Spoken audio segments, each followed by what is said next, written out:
the extra place at the table. Welcome to Detective Tales. I'm Jason Fraser. Tonight, you're about to hear the 6th original mystery featuring Detective Nathan Rowe, written especially for this channel. Thank you for listening, subscribing, and supporting these new stories. Your likes, comments, and shares help us continue this original mystery series and bring Detective Rowe to more listeners. One quick note, the original language of this video is English. If you are listening in another language, you may be hearing YouTube's automatic dubbing, which can contain mistakes. Thank you again. Now, let's begin. On Sunday, November 17th at 6:10 in the morning, Margaret Sloane came down the back stairs of Fox Hollow House in her robe, slippers, and late husband's green wool cardigan, prepared to argue with the furnace. The furnace was older than 3 of her guests, and less polite than any of them. It had begun clanking sometime after 5, knocking in the pipes beneath the dining room, as if a small, resentful man had been trapped there with a wrench. Margaret had run a boarding house in Briar Falls, Vermont, for 26 years. She had survived frozen pipes, fallen branches, honeymooners who thought old house meant romantic, until they met old plumbing, and one Thanksgiving when the turkey slid off the platter into the lap of a retired judge. A furnace did not frighten her. Still, she muttered to it on the way downstairs, "Do not start with me before coffee."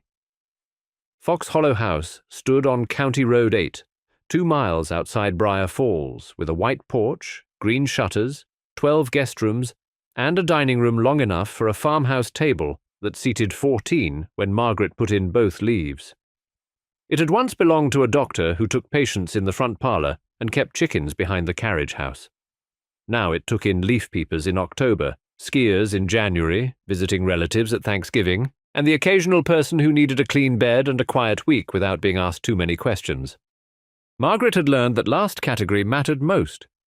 Every Sunday at 1, she served dinner for whoever was staying in the house. It was not fancy. Roast chicken, potatoes, green beans, rolls, sometimes apple crisp if the orchard man came by with seconds. Guests came because the meal was included. They stayed at the table because Margaret allowed silence, gossip, and second helpings in equal measure. She reached the dining room doorway and stopped. The furnace clanked again below her feet. But that was not what stopped her. The table had been set, not entirely, not for the full Sunday dinner. Margaret had left the table bare the night before, except for the blue runner and the brass candlesticks that belonged to her mother. Now, at the far end near the window, one place had been laid with careful hands. A white plate, a folded napkin, a water glass, a small fork. Not one of the regular dinner forks from the sideboard. One of the old small forks Margaret kept in the kitchen drawer for pie, children, and people who said they only wanted a sliver and then came back twice. Beside the plate sat a glass of milk. Margaret looked toward the kitchen. The swinging door stood closed. The house was quiet except for the furnace and the faint hiss of wind against the windows. Outside, November lay blue and hard across the lawn. Frost silvered the dead hydrangeas by the porch. The maple trees were bare now, all their glory spent, their black branches scratching at the pale sky. Margaret stood very still. She did not call out. At 70 years old, she had discovered that most trouble reveals itself better when you do not announce that you have noticed it. She crossed the dining room, lifted the glass, and touched it to her lip. The milk was cold, fresh from the refrigerator. She looked at the place setting again. The napkin had been folded in a triangle, not the rectangle Margaret used. The fork was placed on the right side of the plate. That was wrong. Someone had known where the plates were kept, where the small forks were kept, and which refrigerator shelf held the milk. But whoever set the place had not known how Margaret set a table. She picked up the glass and plate, carried them into the kitchen, and put them in the sink without washing them. Then she opened the refrigerator. The milk carton was slightly turned from where she had left it. The foil over the leftover cornbread had been folded back neatly and pressed down again. One apple was missing from the bowl by the back window. Margaret looked toward the pantry door. It was closed. She crossed the kitchen and opened it. The pantry smelled of flour, onions, dust, and the cedar blocks she used to discourage mice. On the lower shelf, behind a sack of potatoes, something blue showed in the shadows. Margaret bent slowly, moved the potatoes, and drew out a backpack. It was a child's backpack, or near enough. Faded navy canvas, one strap mended with black thread. A bright orange fox patch sewn crookedly on the front pocket. Inside were 2 granola bar wrappers, a paperback adventure novel, a pair of socks, one red knit glove without its mate, and a plastic bag with a toothbrush in it. In the smallest pocket, Margaret found a school lunch card. The name had been rubbed almost white, as if someone had scraped it with a fingernail. Only 2 letters remained clear. J.R. Margaret closed the backpack. The sensible thing would have been to call the police. She had run a public house long enough to know that sensible things often arrived too late and made too much noise. Instead, she made coffee, put 2 slices of cornbread on a plate, added butter and a hard-boiled egg, and set them on the pantry floor. Then she stood in the doorway and spoke quietly to the flour, onions, dust, and shadows. "I am Margaret Sloane. I do not know who you are yet. But if you are hungry, eat at a table next time. This is a house, not a trap." No answer came. The furnace clanked below her. Margaret closed the pantry door halfway, leaving it open just enough for a frightened person to see that the light was still on. By 8, Fox Hollow House had begun to wake. Nora Givens came down first, as she always did, because retired school secretaries do not surrender punctuality simply because no bell rings. She was 64, compact, grey-haired, and severe in cardigans of cheerful colours.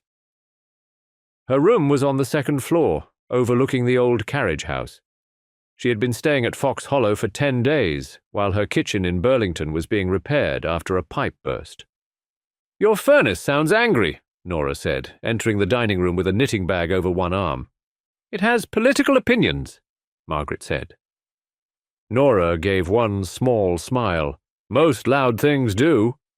Grant Whitcomb came next. He had arrived 3 days earlier in a dark blue sedan with New Hampshire plates and a leather overnight bag that looked expensive, but tired. He was 48 or 50, narrow-faced, polite, and helpful in the way some men were helpful when they wanted to be seen being helpful. He had told Margaret he worked in insurance claims and needed a quiet place for paperwork after a job in Montpelier. At breakfast, he wore a charcoal sweater and carried the Briar Falls weekly paper folded under his arm. "Morning, Mrs. Sloane," he said. "That cold is getting serious. Want me to take a look at the storm door later? It rattled most of the night." "You may look," Margaret said. "You may not take it apart unless you intend to marry it." He laughed exactly enough. Lila Reyes followed, yawning, still in scrubs under her winter coat. Lila was a travel nurse on nights at the regional hospital. She rented Margaret's smallest room because she said hotel ice machines made her feel like she was sleeping inside a vending machine. Eli Pritchard came through the back door at 8:20 with a toolbox, a wool cap, and apology written across his face.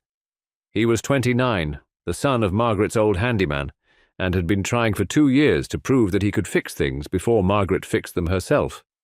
"Furnace," he said. "Basement," Margaret said. "Coffee?" "Earn it." He grinned and went down the basement steps. No one mentioned the extra place at the table. No one looked toward the pantry. Margaret watched anyway. At 9:15, when the coffee pot was emptying and the morning had settled into its ordinary rhythm, she went back into the pantry. The plate was still there. The cornbread was gone. So was the egg. The knife had been wiped clean with a napkin and set across the plate. Margaret stared down at it. Then she did what she had been avoiding. She called the sheriff's office. Detective Nathan Rowe arrived at Fox Hollow House at 10:42, wearing a dark coat, carrying no visible impatience, and looking at the house before he looked at the people. That was the first thing Margaret liked about him. Most men who came to solve problems entered old houses as if old houses were waiting to be corrected. Rowe stood on the porch for a moment, took in the loose storm door, the mud near the back steps, the frost on the railing, the half-cleared path to the carriage house, and the warm kitchen light. Then he knocked. Margaret opened the door. "Detective Rowe?" "Yes, ma'am. I dislike ma'am unless I am being sold something. Mrs. Sloane, then? Margaret will do, if you prove useful. His mouth moved slightly, not quite a smile. I'll try. He was in his early 50s, broad-shouldered and calm, with grey at his temples and a way of listening that did not feel like waiting to speak. Officer Jill Barber came with him, a young deputy from Briar Falls with red cheeks from the cold and a notebook already open. Margaret took them first to the dining room. She showed them the far end of the table where the place had been set. Then she showed them the pantry, the backpack, the wiped knife, and the empty plate. Rowe crouched by the pantry shelf without touching the backpack. Did you move it? He asked. Yes, from behind the potatoes. Did you look inside? Yes. What made you call after feeding whoever left it? Margaret folded her arms. The first time, hunger. The second time, fear. A hungry person eats and runs. A frightened person cleans the knife. Rowe looked up at her. That's well put. I have been a widow, a hostess, a Sunday school teacher, and the person who notices when men pretend not to see dishes. I know when cleaning is gratitude and when it is apology. Officer Barber wrote fast. Rowe asked, Who has access to the house at night? Guests. Eli has a key for repairs. Nora Givens is on the second floor. Grant Whitcomb is in room 6. Lila Reyes comes and goes for hospital shifts. 2 weekend guests checked out yesterday afternoon. The Halpers from Albany. No children. Any locks forced? No. Any food missing before this morning? Maybe. Apples, cornbread, milk. Nothing I would notice if I weren't paying attention. Did the person know the kitchen? They knew enough. They did not know everything. What didn't they know? Margaret pointed toward the dining room. The fork was on the wrong side. Rowe nodded, as if that mattered. Officer Barber asked, You think a child is hiding here? I think someone young enough to carry that backpack is hiding here, Margaret said. Child is a word adults use when they want to stop listening. Rowe's eyes moved back to the backpack. The orange fox patch had been sewn on by hand, not beautifully but with care. May we open it? He asked. You do not need my permission, but I appreciate the illusion. Rowe put on gloves. Inside the backpack, beneath the socks and book, he found a folded paper napkin. On it, written in pencil, were 3 words. No phones, please. The handwriting was small, slanted, and pressed hard enough to tear the paper at the word phones. Margaret looked at the note. Well, she said quietly, that answers one question. Which one? Rowe asked. He knows someone would call. Rowe placed the napkin in an evidence sleeve. He also knew someone might feed him first. Before he questioned the guests, Rowe asked to see the back of the house. Margaret led him through the mudroom, past a line of boots, 2 umbrellas with broken ribs, and a row of hooks, labelled in her own handwriting because guests could remember mountain trails and grandchild birthdays, but not which coat was theirs. The back door opened onto a narrow porch facing the carriage house. Beyond it, the old kitchen garden lay flat under frost. Rowe crouched by the threshold. The mat was damp from ordinary traffic. Eli's work boots had left a wide print. Lila's hospital shoes made a diamond pattern Margaret recognized from seeing them under the breakfast table. There were other marks, too, smudged and thin, but the porch boards had dried badly and told no clean story. Who uses this door? He asked. Everyone sensible. The front door is for first impressions and people carrying flowers. Does it lock properly? Yes. Unless someone leaves the carriage house latch open and comes through the mudroom from that side. Eli. Sometimes. He forgets latches because he thinks about pipes. Rowe looked toward the carriage house. Would a stranger know that? No. Would someone who had been here years ago? Margaret considered the question. Maybe. If they remembered where the family came in, guests use the front. People who belong use the back. That sentence seemed to interest him. They went into the small office beside the kitchen, where Margaret kept the guest register, bills, spare keys, and a photograph of her husband Arthur standing on the porch in a snowstorm, wearing a ridiculous hat. Rowe read the current entries without touching the book. Nora Givens had signed with a firm hand, full address in Burlington, telephone number, emergency contact. Lila Reyes had printed her name in block letters and written the hospital extension as if every form in life were a chart. Grant Whitcomb's entry was neat, slanted, and complete in all the ways that mattered least. No company name, a cell number, a New Hampshire address Margaret did not know. Under reason for stay, he had written business. Rowe read it twice. Did he make the reservation online? No, he called. When? Wednesday evening. Before the weekend guests? Yes. What did he ask? Whether the house had rear parking, whether rooms locked, whether I allowed late arrivals, whether cell reception was decent. Reasonable questions. They were. That is why I answered them. Did he ask about children? Margaret searched back.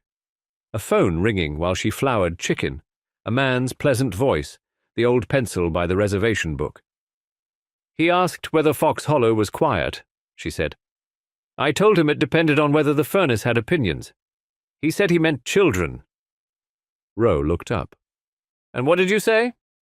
That we had no children booked that weekend. He closed the register gently. That may matter. Margaret did not like the way he said it. Not because it was dramatic, because it was not. By noon, the house had become restless. Margaret did not tell the guests everything. That would have been foolish. She told them there had been an issue with a misplaced bag, and that Detective Rowe would be asking routine questions. People dislike routine questions more than alarming ones, because routine questions can be specific. Nora Givens sat in the front parlour with her knitting in her lap, and gave Rowe the look of a woman who had once frightened 8th graders away from forging attendance slips. I was asleep, Nora said. What time did you go to bed? Rowe asked. 10:20. I read 2 chapters, turned out the light, and listened to the furnace complain until 11. Did you hear anyone in the hall? No. Did you come downstairs during the night? No. Are you sure? She looked offended. Detective, I am 64, not uncertain. He let that pass. In the kitchen, Lila Reyes was easier. I got in at 7:15, she said. Night shift. I came through the back, took yogurt from the fridge with Mrs. Sloane's permission, and went upstairs. I saw Eli's truck outside, but nobody else. Any sign someone had been in the kitchen before you? She thought. The sink was wet, but Margaret is always cleaning something. Eli Pritchard, from beneath the furnace, where only his boots were visible, said he had not been in the house after 5 the previous evening. He had a key, yes. He had used it that morning, yes. No, he had not set a place at the table or hidden a backpack in the pantry. Do I look like I own a navy backpack with a fox patch? He called. Margaret said, You look like you owned worse. That is fair. Grant Whitcomb was in the dining room with the Sunday paper and a cup of tea. He stood when Rowe entered. Detective, he said. Quite a morning. Mrs. Sloane tells me there may be a lost kid involved. She said that? Rowe asked. Not in so many words. Grant smiled politely. One hears things in an old house. What did you hear last night? Furnace, wind, someone on the stairs around midnight, maybe. Hard to tell. Old houses talk. Did you look? No, I assumed it was Miss Reyes coming in from the hospital. She came in after 7. Then I assumed wrong. It was a good answer. Not too quick, not too slow.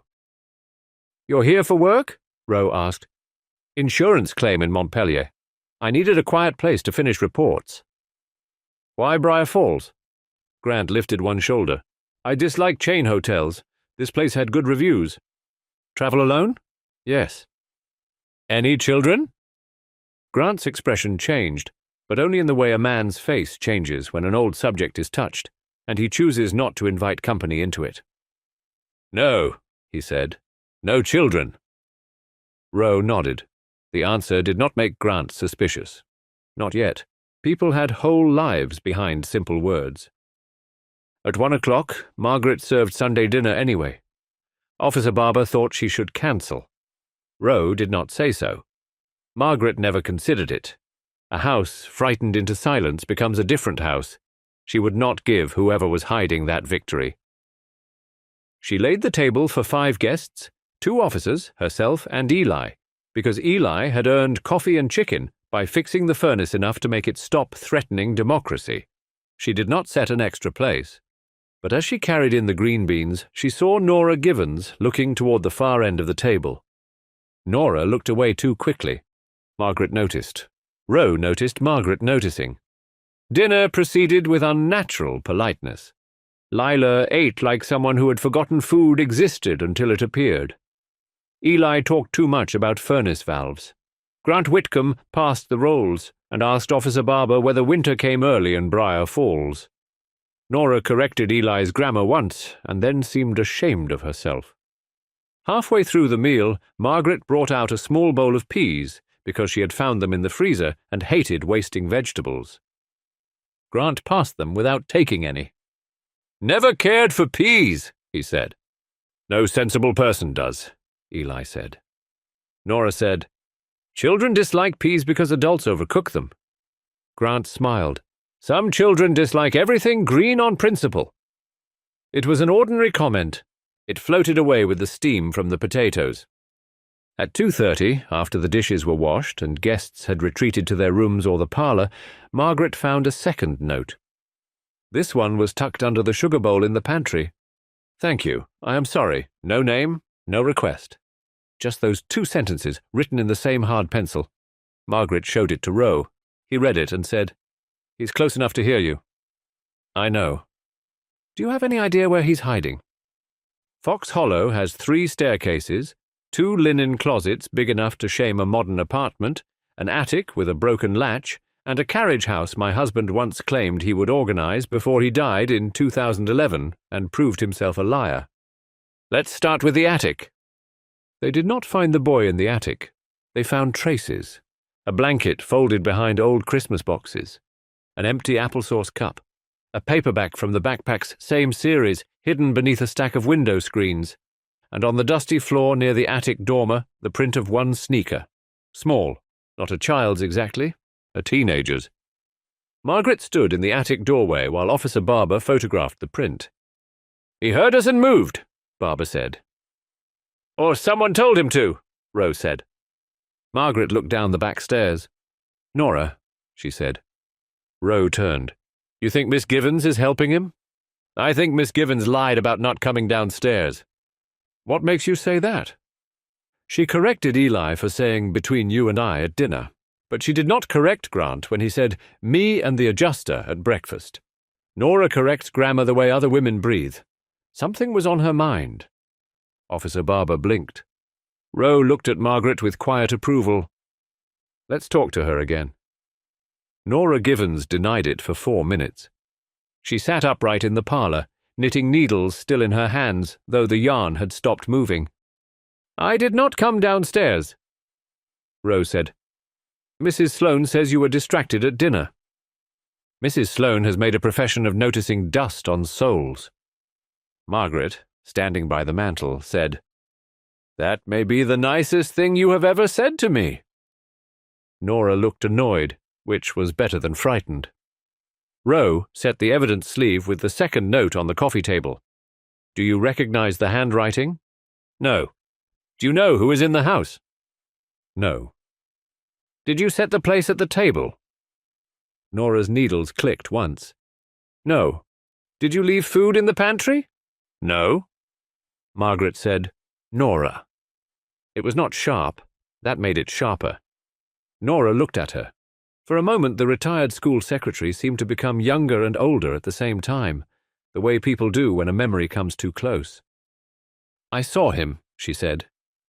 Rowe did not move. "When?" "Last night, around 11:30. I came downstairs for aspirin. My knee was bad. I saw someone slip from the kitchen toward the back stairs." "Male, female?" "Young. Thin. Quick. I thought perhaps a local boy had dared another to sneak in. Then I saw him pause at the dining room door. He looked at the table." "Did he see you?" "I don't think so." "Why didn't you tell Mrs. Sloane?" Nora's mouth pressed tight. because I spent 38 years in school offices watching adults return frightened children to the loudest adult in the room and call it procedure." The room went quiet. Margaret's face softened. Rowe asked, "You recognized him?" "No, but this morning, when I saw the backpack in the pantry, I noticed the fox patch." "The patch?" Nora nodded. "Hand sewn. Orange fox, black ear. I used to see one like it years ago." "Where?" "At North County Middle. A boy carried a lunchbox with that same patch. His mother worked odd jobs. She sewed foxes on everything he owned so he would know what was his." "What was his name?" Nora closed her eyes, searching. "Jonah," she said. "Jonah Reed." Margaret drew in a breath. Rowe looked at her. "You know the name?" "Lydia Reed," Margaret said quietly. "Who is Lydia Reed?" "She worked here one summer, years ago. Laundry, breakfast service, whatever needed doing. She had a little boy with solemn eyes and a cowlick that defeated combs. Jonah. He would have been 5, maybe 6. And the fox patch. Lydia sewed one on his sweater after he left it in the mudroom twice. My husband said it looked like a carrot with legs." Margaret looked toward the stairs. She laughed until she cried. Rowe let that settle. A hungry teenager had not chosen Fox Hollow by accident. He had come to a place his mother remembered as safe. That changed the house. Not louder. Deeper. Rowe asked, "Where is Lydia Reed now?" Margaret shook her head. "I don't know. I haven't seen her in years." Nora said, "She died last spring." Margaret turned. "You're sure?" "I saw an obituary online. Lydia Vale, formerly Reed, age 39, survived by her husband Conrad Vale and son Jonah Reed." "Conrad Vale," Rowe repeated. Nora nodded. "I remember because the obituary said Jonah was at home, and I thought of him with that fox patch." Rowe looked toward the hallway, where the old house creaked in the afternoon wind. "Officer Barber," he said, "check missing juvenile reports. Jonah Reed, mother Lydia Reed Vale, husband Conrad Vale, start Vermont, New Hampshire, and upstate New York." Barber left the room. Margaret looked at the far end of the table through the open dining room doors. "No wonder he set a place," she said. Rowe turned back to her. "What do you mean?" Margaret's eyes remained on the empty chair. "Lydia used to say a person who eats standing up still feels like a thief. She said a person who sits at a table has been invited. Jonah heard that. Children hear more than we think." No one spoke for a moment. Then Rowe said, "Mrs. Sloane, I need you to think carefully. If Jonah came here because his mother remembered this house, where would he hide?" Margaret did not answer at once. She looked at the pantry, the back stairs, the attic door. Then she turned toward the old sewing room at the end of the second-floor hall. It had not been used as a guest room in years. The wallpaper peeled near the windows. Margaret kept extra quilts there, along with trunks of table linens and a rocking chair with one cracked runner. "Lydia mended sheets in the sewing room," she said. "Jonah used to nap under the quilt frame." They found him there. Not immediately. The sewing room looked empty at first glance. Quilts folded on shelves, a basket of wooden spools, a dress form wearing Margaret's old apron like a ghost with domestic ambitions. Rowe did not call out right away. He stood in the doorway with Margaret beside him and let the room understand that no one was rushing it. Then Margaret said, "Jonah Reed, if you are in here, I am not angry about the cornbread. I am slightly offended you did not take butter the first time, but we can discuss that later." A long silence followed. Then the quilt frame moved. A boy crawled out from underneath it. He was 15 or close to it, all elbows, dark hair and wary eyes. His sweatshirt was too thin for November. There was a small tear near the cuff. He held his backpack strap in one hand, though the backpack was downstairs. "You called police," he said. His voice was hoarse. "I called a detective," Margaret said. "There is a difference if he behaves." Rowe stayed where he was. "My name is Nathan Rowe," he said. "You do not have to come closer. You do not have to answer fast. Are you Jonah Reed?" The boy looked from Rowe to Margaret. "I didn't steal money." "No one said you did. I was going to leave before anyone woke up." Margaret said, "You set a place at my table and left your backpack in my pantry. That is a strange method of vanishing." His mouth trembled, but not into crying, into stubbornness. "I wanted to ask, but I couldn't." "For food?" Rowe asked. "For a phone that didn't call him?" The room changed again. Rowe kept his voice even. "Who is him?" Jonah looked toward the window. "Nobody." "Nobody can frighten a person," Rowe said, "but usually he has a name." Jonah shook his head. Margaret stepped into the room, slow enough that he could stop her if he wanted. She picked up a folded quilt from the rocking chair and held it out. "You are cold," she said. He hesitated. Then he took it. The gesture did more than any question. The boy sat on the floor with the quilt around his shoulders and told them only fragments. He had taken a bus. He had walked from the old feed store road. He had remembered Fox Hollow from stories his mother told. His mother had died in April. He had been staying with his stepfather, Conrad Vale, because the paperwork said he had to. "What did Conrad do?" Rowe asked. Jonah stared at the floorboards. "He says things quiet." "What things?" "That nobody believes boys who run, that people send you back if the adult can smile right, that Mom made me difficult because she let me read too much." Margaret's hand tightened on the back of the rocking chair. Rowe asked, "Did he hurt you?" Jonah's face closed. "He didn't need to most of the time." Rowe accepted the answer without pushing him into details. Margaret saw Rowe make that choice. She had seen other adults make the opposite one, pressing a frightened young person for a clean sentence that could be written down and filed. Rowe did not demand that Jonah turn pain into evidence before he had finished a glass of water. Instead, he asked about ordinary things. "Did you eat breakfast today?" Jonah shook his head. "Did you come into the dining room this morning?" Another shake. "Did you set the place at the end of the table?" The boy looked up, startled. "No." Margaret felt her own face change. "You did not set it?" "No, I saw it from the stairs. I thought—" He looked ashamed. "I thought maybe you knew." "Knew what?" Rowe asked. "That I was there. What did you do?" "I hid until people went away." "Did you use the little glass with strawberries?" "No, I drank from the sink." That was the moment Margaret first understood that the extra place might not have been a plea from the boy at all. It might have been a message written by someone else in the language of her own house. Rowe asked one more plain question. "Jonah, does Conrad Vale know about Fox Hollow House?" The boy pulled the quilt tighter. "Mom talked about it." "To him?" "She talked when she was tired. She said Mrs. Sloane made Sunday dinner even for people who said they weren't hungry. She said this was the only job where nobody made her feel small for having me in the kitchen after school." Margaret looked away. She had not known Lydia remembered that. Jonah said, "Conrad called it her fairy tale house." "How did he say it?" Rowe asked. "Like it was stupid." "Did he know you might come here?" "I think so." "Why?" "Because 2 nights ago, before I left, he said if I ran to one of Mom's soft places, he would find me before the soft people did." No one spoke. The words were not loud. That was why they filled the room. "Is Conrad Vale looking for you?" "Yes." "Do you think he knows you came here?" Jonah's eyes lifted.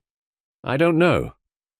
At that moment, downstairs, the old house gave a sound Margaret knew. The front door opened. Men and women walk differently when they belong in a house. They pause, they call, they stamp snow from their shoes, they make themselves known. This person entered quietly. Jonah heard it too. He went still under the quilt. Rowe stepped back into the hall. Below them, Grant Whitcomb's voice rose from the foyer, pleasant and concerned. "Mrs. Sloane, I hope I'm not interrupting. I found something odd by the carriage house." Jonah whispered, "That's him." Margaret looked at Rowe. The story did not become louder. It became very still. Rowe touched 2 fingers lightly to the doorframe, telling Margaret and the boy without words to remain where they were. Officer Barber was downstairs already. He could hear her steps near the kitchen. Rowe descended the front stairs at an ordinary pace. Grant Whitcomb stood in the foyer with a wool cap in his hand and snowmelt on his boots. He held a red-knit glove between 2 fingers. "Detective," he said, "I found this outside. Small, maybe a woman's or a kid's. Thought it might matter." It was a good performance, not too eager, not too dramatic. Rowe took the glove with a handkerchief. "Where exactly?" "By the carriage house door. I went to look at the storm latch for Mrs. Sloane." "She asked you?" "Not exactly. I mentioned earlier I could help." Officer Barber came in from the dining room. Her eyes flicked up the stairs, then back to Rowe. Grant noticed the glance. "Is something wrong?" he asked. "Why would something be wrong?" Rowe said. Grant smiled.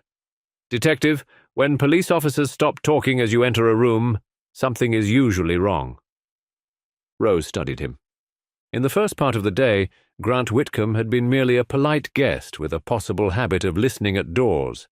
Now, with Jonah upstairs wrapped in a quilt and whispering, "That's him," every ordinary gesture had weight. But Rowe did not move too fast. Men who frightened children quietly often depended on adults moving too fast, making noise, making mistakes, giving them a chance to become the calm one. "Have a seat in the parlor," Rowe said. "I'd like to ask a few more questions." Grant's expression remained open. "Of course." He walked into the parlor. He did not look upstairs. That was the first thing Rowe disliked. A truly curious man would have looked. A man pretending not to know what was upstairs would not. In the sewing room, Margaret sat with Jonah, while Lila Reyes came quietly in with a glass of water and a plate of toast. Lila's nurse face had taken over, calm and practical. "No one is dragging you anywhere," Lila said. Jonah watched the door. "He can make them," he said. Margaret lowered herself into the rocking chair. "People can make fools of themselves," she said. "They cannot make Nathan Rowe do paperwork badly. I suspect that will help." Jonah almost smiled. Downstairs, Rowe sat opposite Grant in the parlor. Officer Barber stood near the mantel. "Tell me about the insurance claim in Montpelier," Rowe said. Grant folded his hands. "Water damage at a commercial property. Tedious stuff. Company.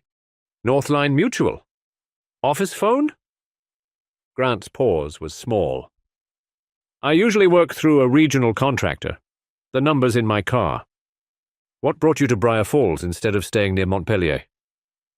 "I told you. Quiet place. Good reviews." "Did you know Lydia Reed?" Grant's hands remained folded. "No." "Jonah Reed?" "No." "Conrad Vale?" This time the pause did not vanish. "No," Grant said. "Should I?" Officer Barber looked down at her notebook. Rowe said, "You told Mrs. Sloane you had no children." "I don't." "Stepchildren?" Grant's expression cooled by 1 degree. "Detective, I'm a private man. I answered the question as asked."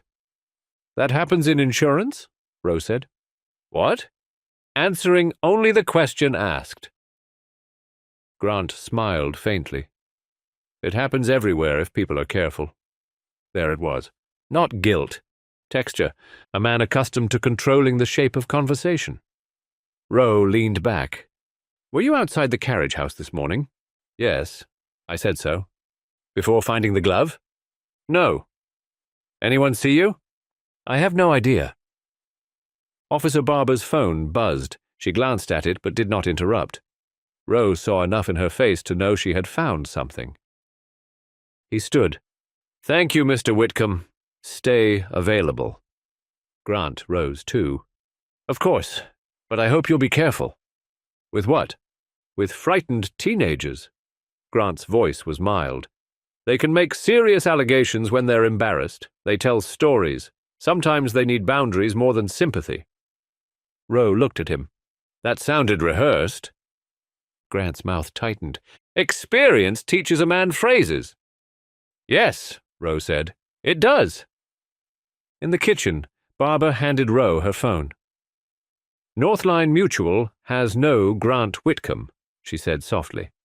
The license plate comes back to a rental out of Concord, rented by Conrad Vale.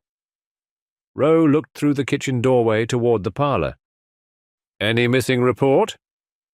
Yes. Jonah Reed. Reported by Conrad Vale 2 days ago. Says the boy is unstable, possibly headed to Vermont. May accuse adults of mistreatment if confronted. There's a note to contact Vale immediately if found. Margaret had come down quietly while Barbara spoke. She stood near the pantry door, face pale with controlled anger. Of course there is, she said. Rowe turned. Is Jonah all right? He is eating toast like a person who expects someone to take it away. Barbara's jaw tightened. Rowe said, We're not contacting Vale. He's already here. What do we do? Barbara asked. We keep the boy separate. We verify identity. We call Child Protective Services and the county prosecutor. And we do not let Mr. Vale become the calmest adult in the house. Margaret said, Too late. He has been practicing longer than we have. No, Rose said. He has been practicing on people who were alone. That was one of the reasons Margaret came to trust him. He did not promise that the world was fair. He simply noticed when the room was not. By late afternoon, snow had begun to fall in small, dry flakes. Fox Hollow House seemed to hold its breath. Eli went home after Margaret sent him with leftover chicken and instructions not to gossip unless he could improve the truth. Lila stayed near the sewing room. Nora Givens sat in the hallway outside Jonah's door with her knitting, looking for all the world like a school office guarding against truancy and collapse. Grant Whitcomb, who was Conrad Vale and had denied being both, remained in the parlor under Officer Barber's eye. He had not been arrested. Not yet. False names and rental cars could be explained by men with enough confidence, but the house had shifted around him. Doors closed, voices lowered. Margaret removed the guest register from the front desk and put it in a kitchen drawer. At 5:10, Rowe asked Margaret to walk him through the morning again. They stood in the dining room, where the long table had been cleared after Sunday dinner. Show me the place setting exactly, he said. Margaret took a plate from the sideboard, a water glass, a napkin, and the small fork from the kitchen drawer. She set them at the far end near the window. Like this, except the milk glass sat here. The fork was on the right. Yes. Would Jonah know where the small forks were? He might remember the kitchen from years ago, but he was 5. Would Nora? Nora has been here 10 days. She knows everything because she opens drawers with her eyes. Would Grant? Margaret thought. He helped carry dishes yesterday morning. I told him to put dessert forks in the left drawer. Did he? No, he put them in the right drawer. I corrected him. Rowe looked at the fork. When was that? Saturday breakfast, before the extra place appeared. Yes. Rowe nodded. What are you thinking? Margaret asked. I'm thinking the extra place may not have been Jonah asking to be fed. Margaret looked down at the setting. Then who set it? Someone who wanted us to know a child was here, Rowe said, but not necessarily someone kind. Margaret went cold. Conrad? Maybe. Why would he? To make you call, to make the house panic, to turn Jonah from a hidden boy into a problem. She stared at the small fork on the wrong side. But Jonah left the note. Yes. Jonah ate the food. Yes. But someone else may have set the table. Maybe. Margaret remembered Grant Whitcomb at breakfast, offering to fix the storm door. She remembered him passing rolls at dinner. She remembered his mild comment about children and peas. Then she remembered something else. She turned toward the kitchen. The milk glass, she said. Rowe waited. It was not one of the guest glasses. It was the small jelly glass with painted strawberries. I keep 3 of them on the top shelf because the bottoms are worn. I only use them for children or for taking medicine. Could Jonah reach that shelf? No. Not without moving the step-stool. Was the step-stool moved? Margaret closed her eyes. No. Could Grant reach the shelf? Yes. Could Nora? With the step-stool. And it wasn't moved? No. There was the first hard shape inside the fog. Someone taller than Margaret had taken the child's glass from a shelf a hungry, frightened 15-year-old would not have known or reached easily. The extra place at the table had been arranged by an adult.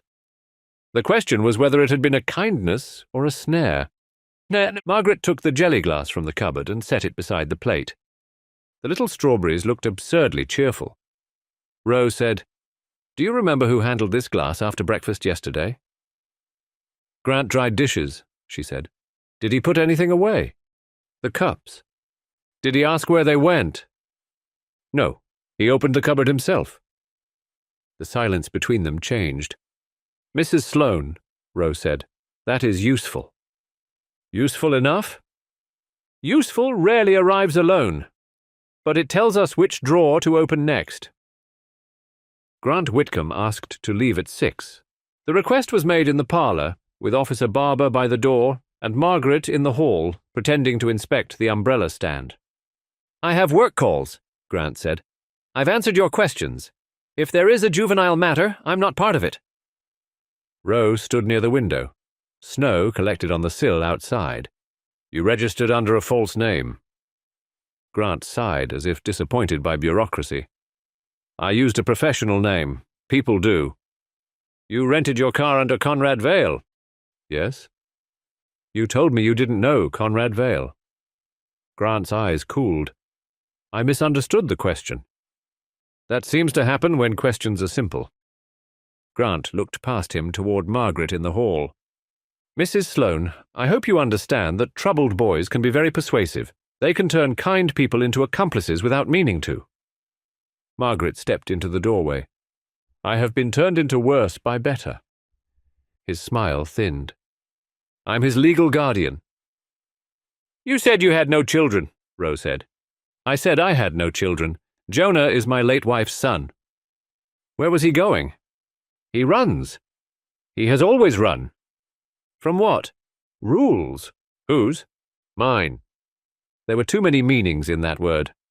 Grant reached into his coat pocket and removed a folded paper. "Here, temporary guardianship. Signed after Lydia died. If Jonah is here, the responsible thing is to release him to me." Officer Barber took the paper but did not hand it to Rowe yet. Grant continued, voice lower now, intimate, meant for Margaret. "Mrs. Sloane, I know you want to help, but children lie when they are afraid of consequences. Jonah is not a little boy. He knows how to make women feel sorry for him." Margaret felt the old house around her, the kitchen, the pantry, the extra place, the small fork, the jelly glass. She thought of Jonah wrapped in a quilt upstairs, saying he says things quiet. She smiled politely. "That is interesting," she said. Grant blinked. "What is?" "I never told you Jonah was here." For the first time his face lost its careful arrangement. Only for a second. But Rowe saw it. Officer Barber saw it. Margaret saw it and thought, "There you are." Grant recovered. "Detective Rowe implied—" "No," Rowe said. "I didn't. You were all behaving as if—" "No." Grant's hand tightened on the back of the chair. Not violent, not threatening, controlled. The kind of grip that would leave half-moons in wood and no marks on skin. Rowe stepped closer, not aggressively, simply occupying the space. "You can sit down," he said. "I prefer to stand." "I wasn't offering a preference." Grant sat. The truth did not arrive in a speech. It arrived in little closed doors, opening one by one. The temporary guardianship paper was real, but limited. It required Conrad Vale to notify family services of any relocation lasting more than 48 hours. He had not. The rental car had crossed into Vermont 2 days before Jonah was reported missing, not after. Grant had not followed Jonah to Fox Hollow. He had arrived first. The jelly glass had been taken from the top shelf by someone who had stood in Margaret's kitchen and learned where things were kept. Grant had dried cups Saturday morning. Nora, who had seemed suspicious because she saw and hid the boy, had been upstairs when the extra place was set. Jonah himself could not have reached the glass without moving the step-stool, and the step-stool had not moved. Most important, Grant knew Jonah was in the house before anyone told him. Rowe laid those facts out to the county prosecutor over the phone in the kitchen, not in front of Grant, not for drama. Then he came back to the parlor. Grant looked smaller now, though not weaker. Men like him often shrank when they lost an audience, then hardened when they realized shrinking did not work. "Where is he?" Grant asked. Rowe did not answer. "He belongs with me until the court says otherwise." "No," Rowe said. "He belongs somewhere safe until the court understands what otherwise means." Grant's voice dropped. "You have no idea what that boy can do."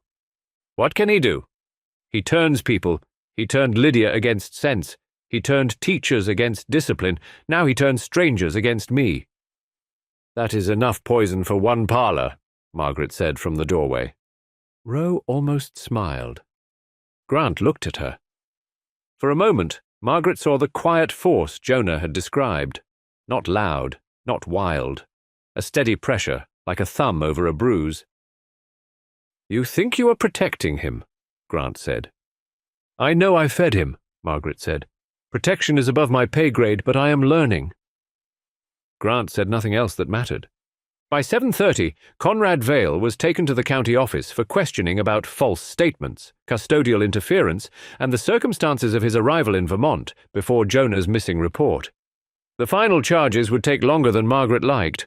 Legal things always moved as if wearing heavy boots. But Jonah did not go with him. That mattered first. A family services caseworker named Paula Finch arrived at 8:20, tired but kind-eyed, with a folder, a winter coat, and the air of a woman who had spent years learning that paperwork can be both shield and weapon. She spoke to Jonah in the sewing room with Rowe present, and Margaret just outside the door because Jonah asked her to stay close. He did not tell everything. No one asked him to.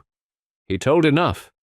He told how Conrad had come to Fox Hollow first because he knew Lydia had once worked there, and guessed Jonah might try what he called one of his mother's sentimental roads. He told how Conrad had always said adults would believe paperwork before boys. He told how he saw Conrad's car near the old feed store and waited until dark before slipping into the house through the carriage house door, which Eli had left unlatched after hauling firewood. "Why set the place at the table?" Paula asked gently. Jonah looked confused. "I didn't." Margaret, standing in the hall, closed her eyes. "Did you leave the notes?" Rowe asked. "Yes." "Did you take food?" "Yes." "Did you use the jelly glass with strawberries?" "No, I drank from the sink." He looked embarrassed. "I didn't want to use a cup." The house seemed to answer with one small creak. The extra place had been Conrad's work. A performance of discovery. A way to make the hidden boy visible and suspicious without walking into the room and saying, "I am looking for him." Margaret thought of the small fork on the wrong side, the milk, the child's glass chosen by an adult hand. False kindness. A trap wearing a napkin. Later, Rowe found Jonah's red glove where Grant said it had been, near the carriage house door.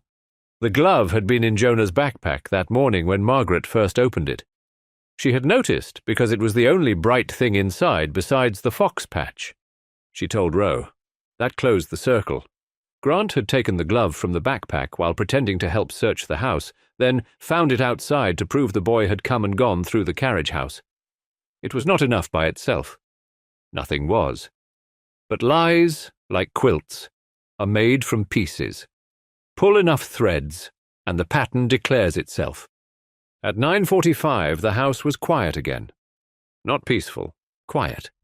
Jonah sat at the kitchen table with Paula Finch, Lila Reyes, and a bowl of soup Margaret had made by instinct, because soup is what women of her generation make when the law proves insufficiently warm. Nora Givens sat near the stove knitting fast. "What are you making?" Jonah asked her. "A scarf." "For who?" Nora looked at the yarn as if it had betrayed her. "For anyone with sense enough to wear it." Jonah gave a small, tired smile. Margaret put a plate of bread on the table. "You do not have to eat fast," she said. He nodded, but it took him several minutes to believe her. Rowe stood by the back door with his coat over one arm. Margaret joined him. "You did not give a speech," she said.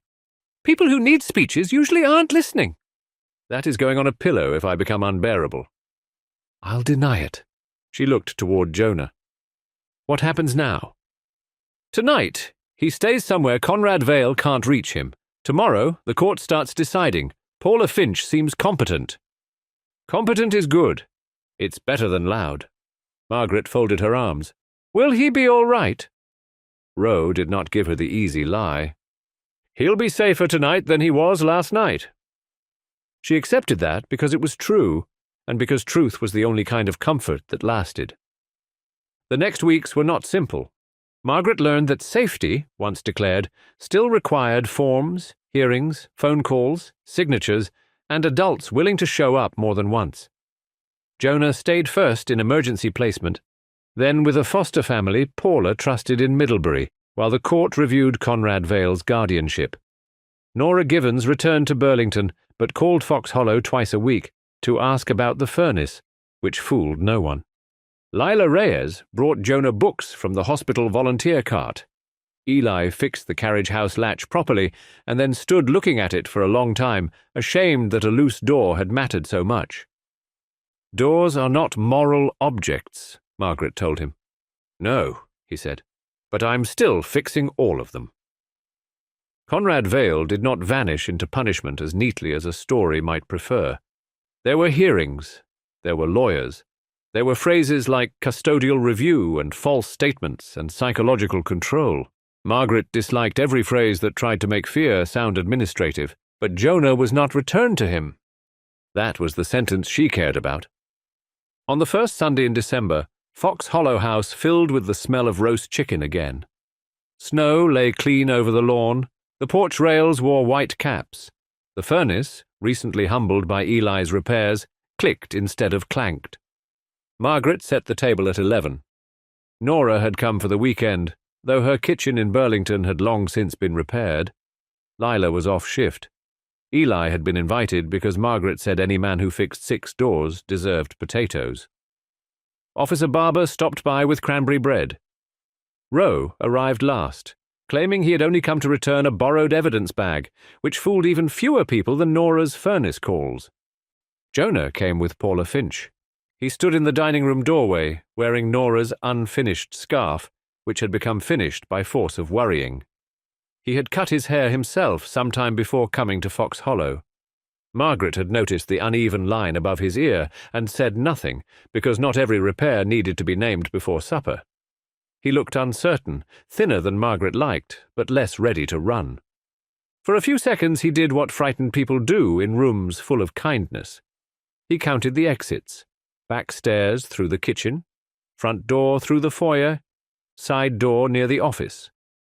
Margaret saw his eyes move and did not block any of them.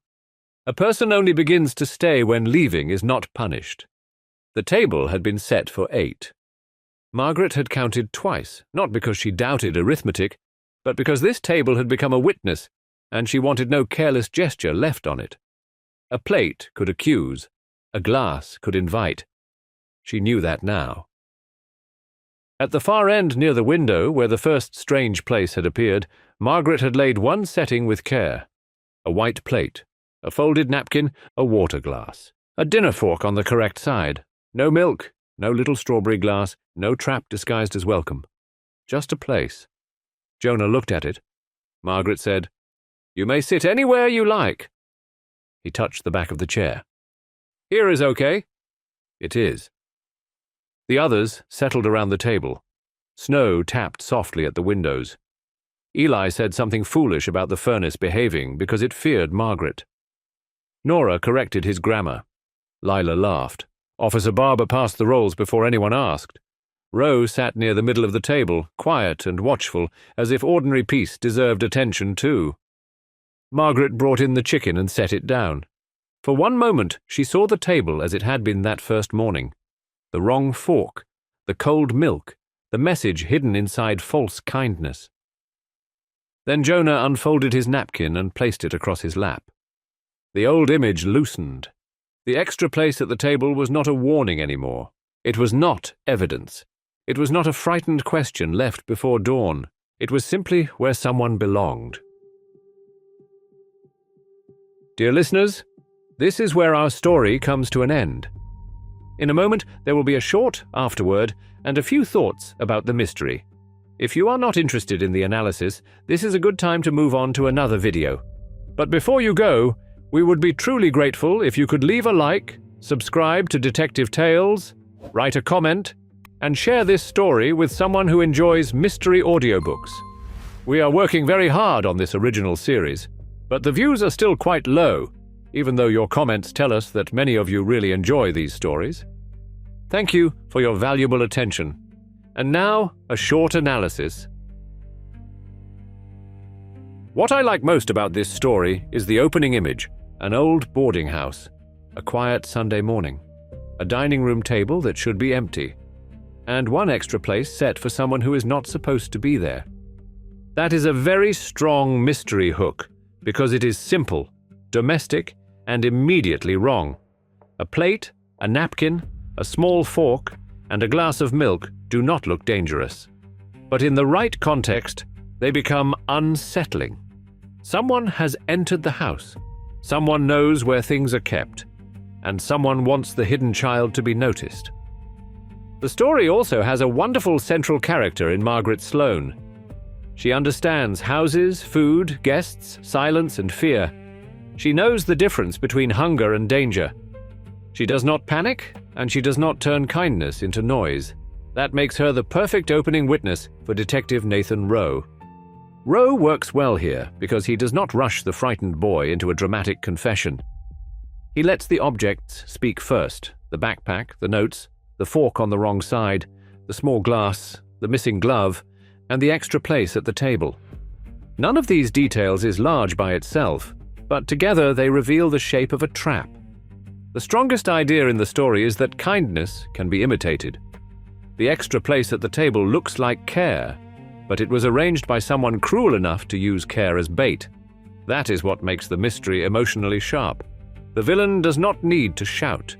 He knows how to sound reasonable. He knows how to use paperwork, calm language, and adult authority to make a frightened boy look like the problem. And that is why the ending matters. At the beginning, the extra place is a warning. Then it becomes evidence. But by the end, Margaret sets the table again. This time, correctly, openly, and without fear.